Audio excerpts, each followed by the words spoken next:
Malaysia's government has ordered an immediate investigation into the mass escape of Rohingya migrants from a detention centre in the country's northwest. A manhunt is continuing for more than 150 who are still at large. They're part of a group of around 500 Rohingyas who broke free before dawn following a riot.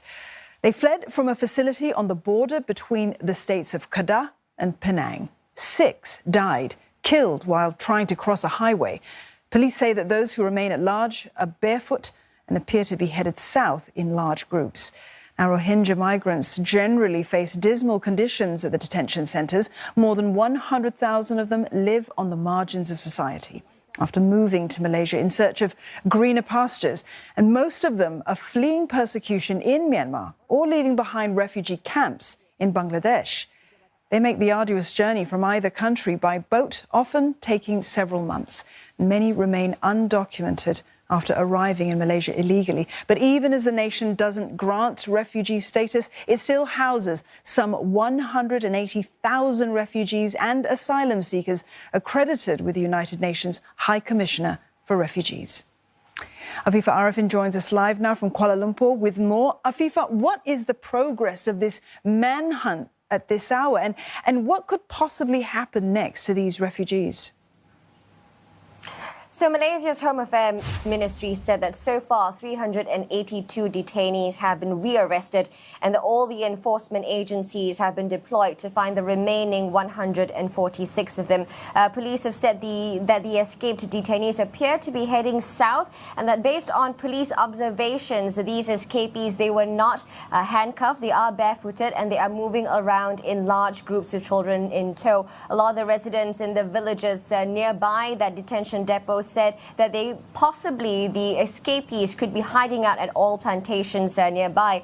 All 528 detainees are all Rohingyas who were transferred from Langkawi after they had been arrested for encroaching into Malaysian waters back in 2020. The authorities had also at this point warned the public against protecting the detainees, as that would be a violation of the law. Now, the events that actually led to the riot following and the following breakout at 4:30 a.m. this morning are still unclear. A lot of questions at this point in time. But the Home Affairs Minister Hamzah Zainuddin has launched a detailed investigation to ascertain the actual cause of that breakout.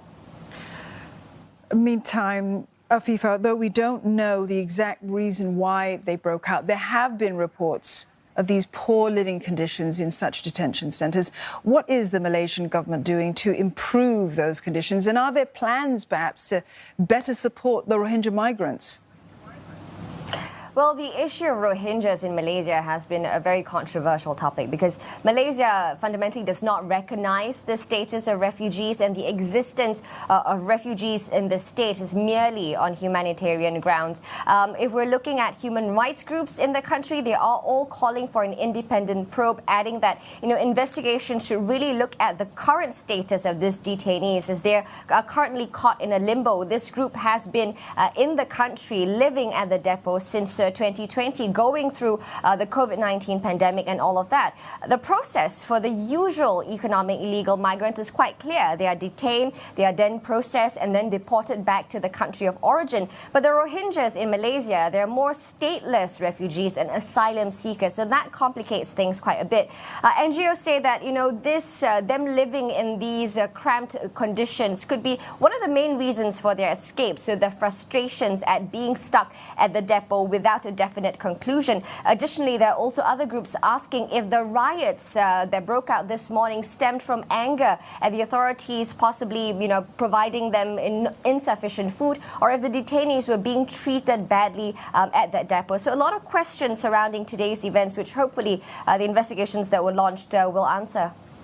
Afifa, thank you for that update. Afifa Arifin there in Kuala Lumpur.